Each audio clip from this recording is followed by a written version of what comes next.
मेरे सभी श्रोतागणों को राम राम, नमस्कार और सलाम। आज मैं भगवत गीता का 18वां अध्याय सुना रही हूँ। अर्जुन बोले, हे महाबाहो, हे अंतर्यामी, हे वासुदेव, मैं संन्यास और त्याग के तत्व को पृथक पृथक जानना चाहता हूँ। श्री भगवान बोले, कितने ही पंडित जन तो काव्य कर्मों के, स्त्री पुत्रों, धन आदि प्रिय वस्तुओं की प्राप्ति के लिए तथा रोग संकट आदि की निवृत्ति के लिए जो यज्ञ, दान, तप और उपासना आदि कर्म किए जाते हैं, उनका नाम काम्य कर्म है। त्याग को संन्यास समझते हैं तथा दूसरे विचार स्कूल पुरुष सब कर्मों के फल में त्याग को ईश्वर की भक्ति, देवताओं का पूजन, माता पिता आदि गुरुजनों की सेवा, यज्ञ, दान और तप तथा वर्णाश्रम के अनुसार आजीविका द्वारा ग्रस्त का निर्वाह एवं शरीर संबंधी खान पान इत्यादि जितने कर्तव्य कर्म है, उन सब में इस लोक और परलोक की संपूर्ण कामनाओं के त्याग का नाम सब कर्मों के फल का त्याग है। त्याग कहते हैं। कई एक विद्वान ऐसा कहते हैं कि कर्म मात्र दोष युक्त है, इसलिए त्यागने के योग्य है, और दूसरे विद्वान ये कहते हैं कि यज्ञ, दान और तप रूप कर्म त्यागने योग्य नहीं है। हे पुरुष श्रेष्ठ अर्जुन, संन्यास और त्याग, इन दोनों में से पहले त्याग के विषय में तू मेरा निश्चय सुन, क्योंकि त्याग सात्विक, राजस और तामस भेद से 3 प्रकार का कहा गया है। यज्ञ, दान और तप रूप कर्म त्याग करने के योग्य नहीं है, बल्कि वह जो अवश्य कर्तव्य है, क्योंकि यज्ञ, दान और तप ये तीनों ही कर्म बुद्धिमान पुरुषों को, वह मनुष्य बुद्धिमान है जो फल और आसक्ति को त्याग कर केवल भगवर्ध कर्म करता है, पवित्र करने वाला है। इसलिए हे पार्थ, इन यज्ञ, दान और तप रूप कर्मों को तथा और भी संपूर्ण कर्तव्य कर्मों को आसक्ति और फलों का त्याग करके अवश्य करना चाहिए। यह मेरा निश्चय किया हुआ उत्तम मत है। निषिद्ध और काम्य कर्मों का तो स्वरूप से त्याग करना उचित ही है, परंतु नित्य कर्म का इसी अध्याय के श्लोक 48 की टिप्पणी में इसका अर्थ देखना चाहिए। स्वरूप से त्याग करना उचित नहीं है, इसलिए मोह के कारण उसका त्याग कर देना तामस त्याग कहा गया है। जो कुछ कर्म है वह सब दुख रूप है। ऐसा समझकर यदि कोई शारीरिक क्लेश के भय से कर्तव्य कर्मों को त्याग कर दे, तो ऐसा राजस त्याग के फल को किसी प्रकार भी नहीं पाता। हे अर्जुन, जो शास्त्र विविध कर्म करना कर्तव्य है, इसी भाव से आसक्ति और फल का त्याग करके किया जाता है, वही सात्विक त्याग माना गया है। जो मनुष्य स्थूल कर्म से तो द्वेष नहीं करता और कुशल कर्म से आसक्त नहीं होता, वह शुद्ध सत्व गुण से युक्त पुरुष, संयस रहित, बुद्धिमान और सच्चा त्यागी है। क्योंकि शरीरधारी किसी भी मनुष्य द्वारा संपूर्णता से सब कर्मों का त्याग किया जाना शक्य नहीं है, इसलिए जो कर्म फल त्यागी है वही त्यागी है, यह कहा जाता है। कर्म फल का त्याग न करने वाले मनुष्य के कर्मों का तो अच्छा, बुरा और मिला हुआ, ऐसे 3 प्रकार का फल मरने के पश्चात अवश्य होता है, किंतु कर्म फल का त्याग कर देने वाले मनुष्य के कर्मों का फल किसी काल में भी नहीं होता। कर्मों के होने में सांख्य सिद्धांत का कथन है। हे महाबाहो, संपूर्ण कर्मों की सिद्धि के ये 5 हेतु कर्मों का अंत करने के लिए उपाय बतलाने वाले सांख्य शास्त्र में कहे गए हैं, उनको तू मुझे भली भांति जान। इन विषय में अर्थात कर्मों की सिद्धि में अधिष्ठान जिसके आश्रय कर्म किए जाएं, उसका नाम अग्गिष्ठान है, और कर्ता तथा भिन्न भिन्न प्रकार के कारण जिन जिन इंद्रियों को और साधनों द्वारा कर्म किए जाते हैं, उनका नाम करण है। एवं नाना प्रकार की अलग अलग चेष्टाएं, और वैसे ही 5वां हेतु देव, पूर्वकृत शुभाशुभ कर्मों के संस्कार का नाम देव है। मनुष्य मन, वाणी और शरीर से शास्त्रकूल अथवा विपरीत जो कुछ भी कर्म करता है उसके ये 5 कारण हैं। परंतु ऐसा होने पर भी जो मनुष्य अशुद्ध बुद्धि, सत्संग और शास्त्र के अभ्यास से तथा भगवद कर्म और उपासना के कारण से मनुष्य की बुद्धि शुद्ध होती है, इसलिए जो उपयुक्त साधनों से रहित है उसकी बुद्धि अशुद्ध है, ऐसा समझना चाहिए। होने के कारण उस विषय में यानी कर्मों के होने में केवल शुद्ध स्वरूप आत्मा को कर्ता समझता है। वह मालिन बुद्धि वाला अज्ञानी यथार्थ नहीं समझता। जिस पुरुष के अंतकरण में ही मैं करता हूँ ऐसा भाव नहीं है तथा जिसकी बुद्धि सांसारिक पदार्थों में और कर्मों में लिप्यायन नहीं होती, वह पुरुष इन लोगों को मारकर भी वास्तव में न तो मरता है और न पाप से बनता है। जैसे अग्नि, वायु और जल द्वारा प्रारंभवश किसी प्राणी की हिंसा होती देखने में आए हो तो यह वास्तव में हिंसा नहीं। वैसे ही जिस पुरुष का देह में अभिमान नहीं वह स्वार्थ रहित केवल संसार के हित के लिए ही जिसकी संपूर्ण क्रियाएं होती है, उस पुरुष के शरीर और इंद्रियों द्वारा यदि किसी प्राणी की हिंसा होती हुई लोक दृष्टि में देखी जाए तो भी वह वास्तव में हिंसा नहीं, क्योंकि आसक्ति, स्वार्थ और अहंकार के न होने से किसी प्राणी की हिंसा हो ही नहीं सकती तथा बिना कर्तव्य अभिमान के किया हुआ कर्म वास्तव में अक्रम ही है, इसलिए वह पुरुष पाप से नहीं बंधता। ज्ञाता जानने वाले का नाम ज्ञाता है, ज्ञान जिसके द्वारा जाना जाए उसका नाम ज्ञान है, और जय जानने वाली वस्तु का नाम जय है।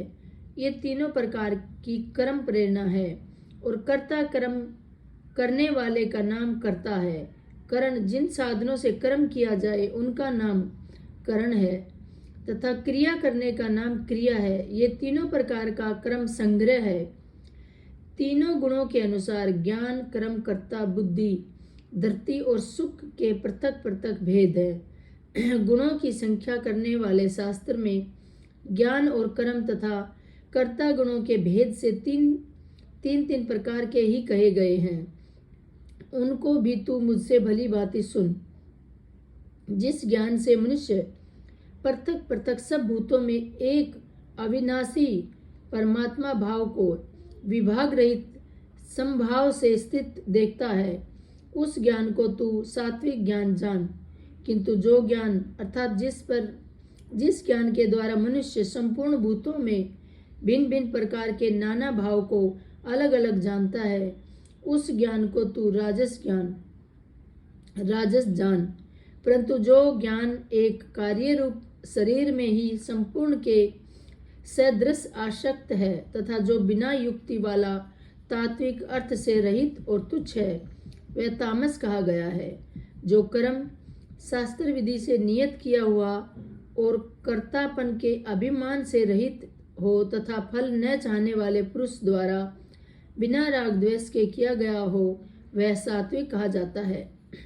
परंतु जो कर्म बहुत परिश्रम से युक्त होता है तथा भोगों को चाहने वाला पुरुष तथा या अहंकार युक्त पुरुष द्वारा किया जाता है, वह कर्म राजस कहा गया है।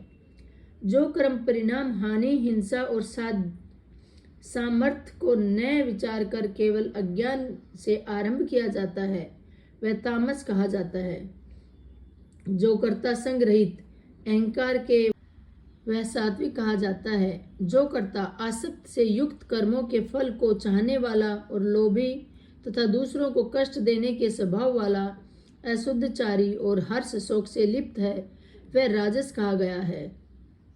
जो कर्ता अयुक्त शिक्षा से रहित, घमंडी, धूर्त और दूसरों की जीविका का नाश करने वाला तथा शोक करने वाला, आलसी और दीर्घसूत्री, उसको कहा जाता है कि जो थोड़े काल में होने लायक साधारण कार्य को भी फिर कर लेंगे, ऐसी आशा से बहुत काल तक नहीं पूरा करता है, वह तामस कहा जाता है।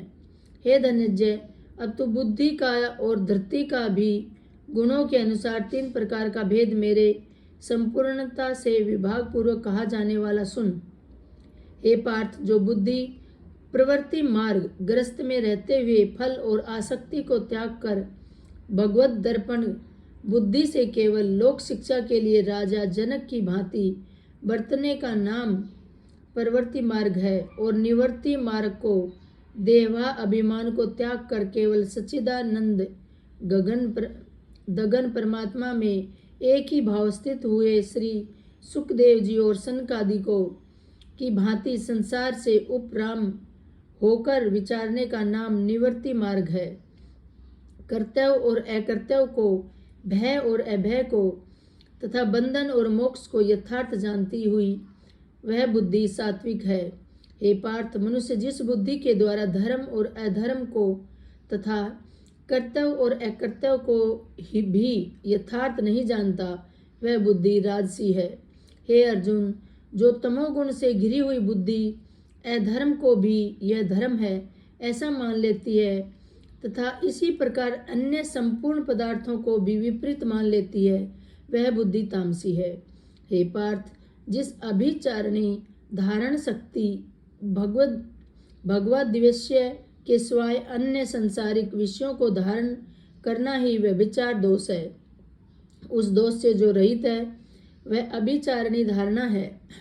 से मनुष्य ध्यान योग के द्वारा मन प्राण और इंद्रियों की क्रिया, मन प्राण भक्ति के लिए भजन ध्यान और निष्काम कर्मों में लगाने का नाम उनकी क्रियाओं को धारण करना है, वह धृति सात्विक है। परंतु हे पार्थपुत्र अर्जुन, फल की इच्छा वाला मनुष्य जिस धारण शक्ति के द्वारा अत्यंत आसक्त से धर्म अर्थ और कर्मों को धारण करता है, वह धारण शक्ति राजसी है। हे पार्थ, दुष्ट बुद्धि वाला मनुष्य जिस धारण शक्ति के द्वारा निद्रा, भय, चिंता और दुखों को तथा उन्मत्ता को भी नहीं छोड़ता अर्थात धारण किए रहता है, वह धारण शक्ति तामसी है। हे भरत श्रेष्ठ, अब 3 प्रकार के सुख को भी तू मुझसे सुन।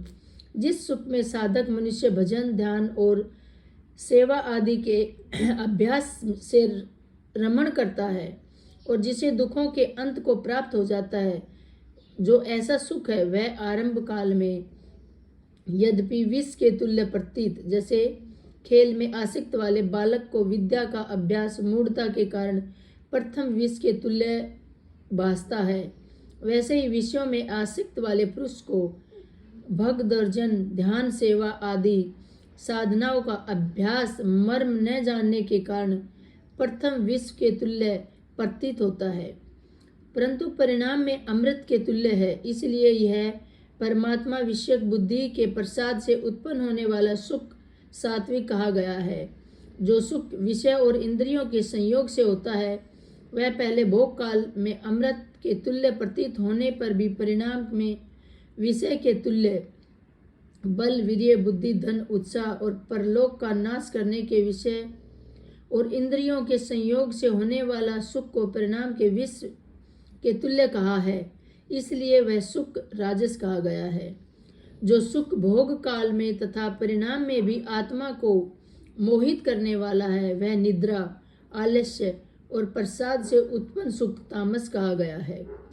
पृथ्वी में या आकाश में अथवा देवताओं में तथा इनके सिवा और कहीं भी ऐसा कोई भी सत्व नहीं है जो प्रकृति से उत्पन्न इन 3 गुणों से रहित है।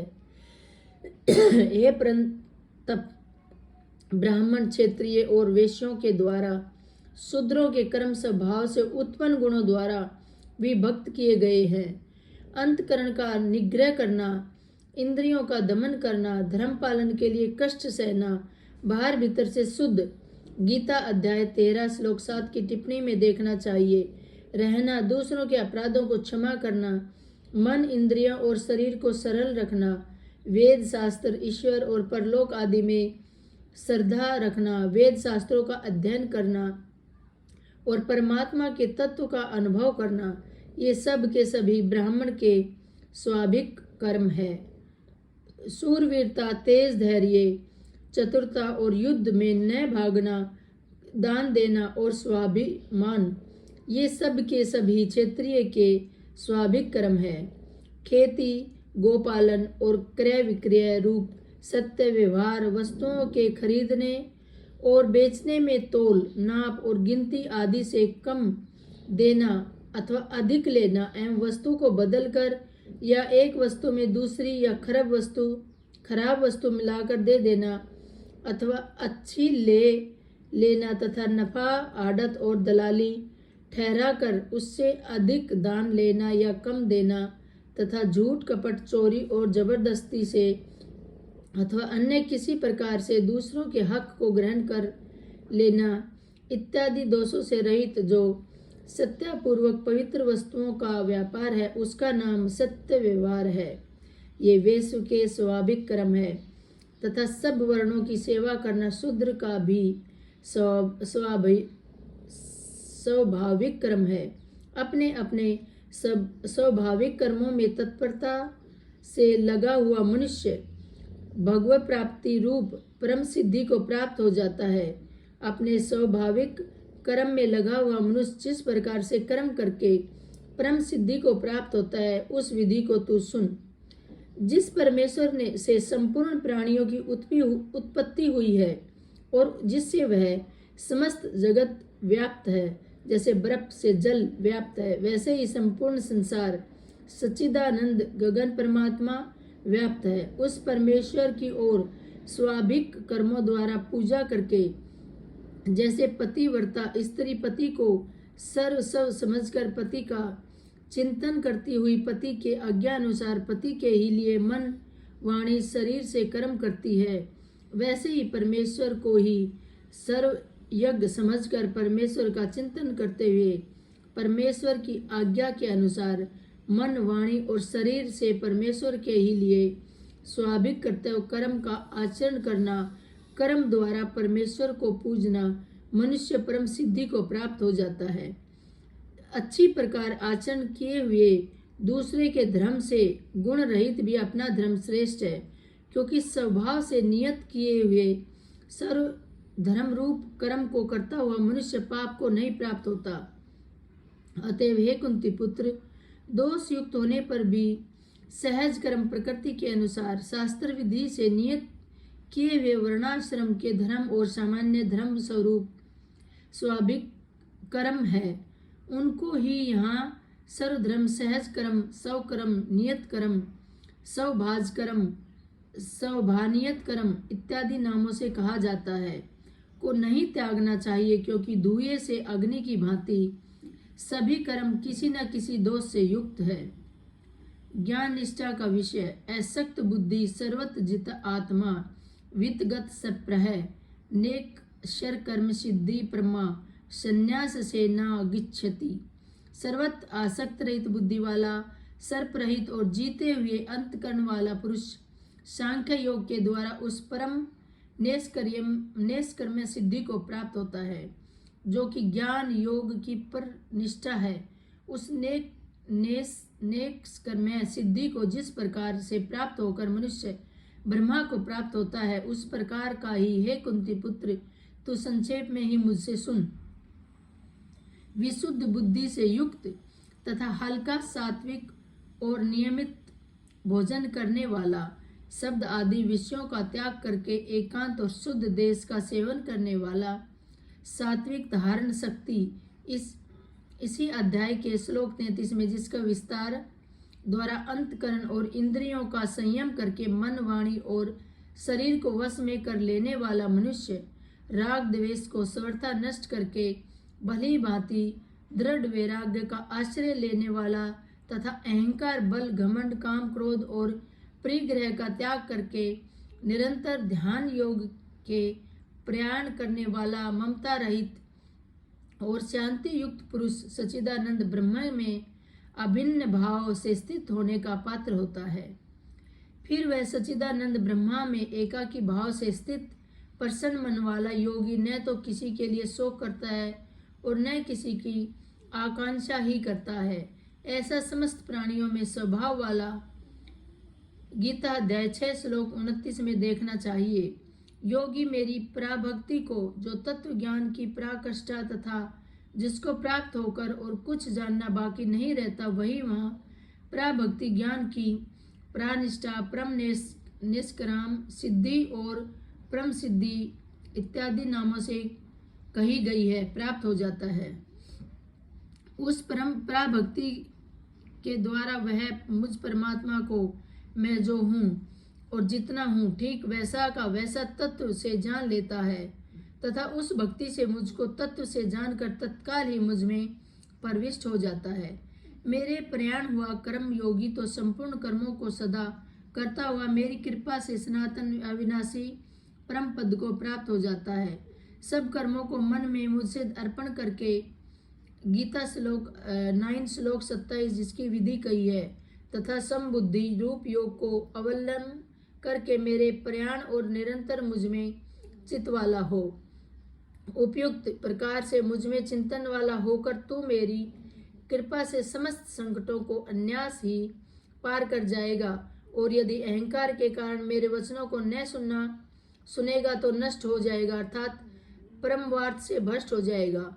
जो तू अहंकार का आश्रय लेकर यह मान रहा है कि मैं युद्ध नहीं करूंगा तो तेरा यह निश्चय मिथ्या है, क्योंकि तेरा स्वभाव तुझे जबरदस्ती युद्ध में लगा देगा। हे कुंती पुत्र, जिस कर्म को तू मोह के कारण करना नहीं चाहता उसको भी अपने पूर्वकृत स्वाभाविक कर्म से बंधा हुआ परवश होकर करेगा। हे अर्जुन, शरीर रूप यंत्र में आरूढ़ हुए संपूर्ण प्राणियों को अंतर्यामी परमेश्वर अपनी माया से उनको कर्मों के अनुसार भ्रमण करता हुआ सब प्राणियों के हृदय में स्थित है। हे भारत, तू सब प्रकार से उस परमेश्वर की ही शरण में लज्जा भय मान बढ़ाई और आसक्ति को त्याग कर शरीर और संसार में अहंता ममता से रहित होकर एक परमात्मा को ही परम आश्चर्य परम गति और स्व समझना तथा अनन्य भाव से आश्रित श्रद्धा भक्ति और प्रेम पूर्वक निरंतर भगवान के नाम गुण प्रभाव और स्वरूप का चिंतन करते रहना एवं भगवान का भजन स्मरण करते हुए ही उनकी आज्ञा अनुसार कर्तव्य कर्मों का निस्वार्थ भाव से केवल परमेश्वर के लिए आचरण करना, यह सब प्रकार से परमात्मा के शरण होना है।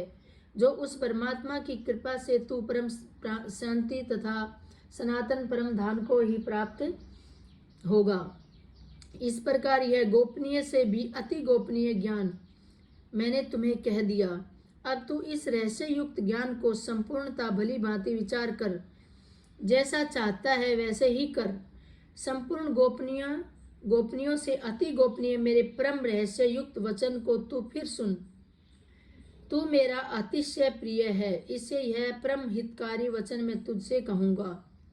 हे अर्जुन, तू मुझ में मन वाला हो, मेरा भक्त बन, मेरा पूजन करने वाला हो और मुझको प्रणाम कर। ऐसा करने से तू मुझे ही प्राप्त होगा। वह मैं तुझे सत्य प्रतिज्ञा करता हूँ, क्योंकि तू मेरा अत्यंत प्रिय है। संपूर्ण धर्मों का अर्थात संपूर्ण करते हुए कर्मों को मुझ में त्याग कर तू केवल एक मुझ सर्वशक्तिमान सर्वाधार परमेश्वर को ही शरण। इसी अध्याय के श्लोक 62 की टिप्पणी में शरण का भाव देखना चाहिए। मैं आ जा, मैं तुझे संपूर्ण पापों से मुक्त कर दूंगा, तू शोक मत कर। तुझे यह गीत रूप रहस्य उपदेश किसी भी काल में न तो तप रहित मनुष्य से कहना चाहिए, न भक्ति वेद और परमेश्वर तथा महात्मा और गुरुजनों में श्रद्धा प्रेम और पूजनीय भाव का नाम भक्ति है, रहित से और न बिना सुनने की इच्छा वाले से ही कहना चाहिए। तथा जो मुझ में दोष दृष्टि रखता है उससे तो कभी भी नहीं कहना चाहिए। जो पुरुष मुझ में परम प्रेम करके इस प्रेम रहस्य युक्त गीता शास्त्र को मेरे भक्तों में कहेगा, वह मुझको ही प्राप्त होगा, इसमें कोई संदेश नहीं है। उससे बढ़कर मेरा प्रिय कार्य करने वाला मनुष्य में कोई भी नहीं है तथा पृथ्वी भर में उससे बढ़कर मेरा प्रिय दूसरा कोई विषय भाव भी में होगा भी नहीं। जो पुरुष इस धर्म में हम दोनों के संवाद रूप गीता शास्त्र को पढ़ेगा, उसके द्वारा भी मैं ज्ञान यज्ञ गीता अध्याय 4 श्लोक 33 का अर्थ देखना चाहिए से पूजित हो जाऊंगा, ऐसा मेरा मत है। जो मनुष्य श्रद्धा युक्त और दोष दृष्टि से रहित होकर इस गीता शास्त्र को श्रवण भी करेगा, सुनेगा भी, वह सभी पापों से युक्त होकर उत्तम कर्म करने वाले में के श्रेष्ठ लोकों को प्राप्त होगा। हे पार्थ, क्या इस गीता शास्त्र को तूने एकाग्रचित्त से श्रवण किया? हे धनंजय, क्या तेरा अज्ञान गनी मोह नष्ट हो गया? अर्जुन बोले, हे अच्युत, आपकी कृपा से मेरा मोह नष्ट हो गया और मैंने स्मृति प्राप्त कर ली। मैं संशय रहित स्थिर होकर हूँ, अतः आपकी आज्ञा का पालन करूँगा। संजय बोले, इस प्रकार श्री वासुदेव के और महात्मा अर्जुन इस अद्भुत रहस्य युक्त रोमांचक कारक संवाद को सुना। श्री व्यास जी की कृपा से दिव्य दृष्टि पाकर मैंने इस परम गोपनीय योग को अर्जुन के प्रति कहते हुए स्वयं योगेश्वर भगवान श्री कृष्ण के प्रत्यक्ष सुना। हे राजन, भगवान श्री कृष्ण और अर्जुन के इस रहस्य युक्त कल्याणकारक और अद्भुत संवाद को पुण्य पुण्य स्मरण करके मैं बार बार हर्षित हो रहा हूँ।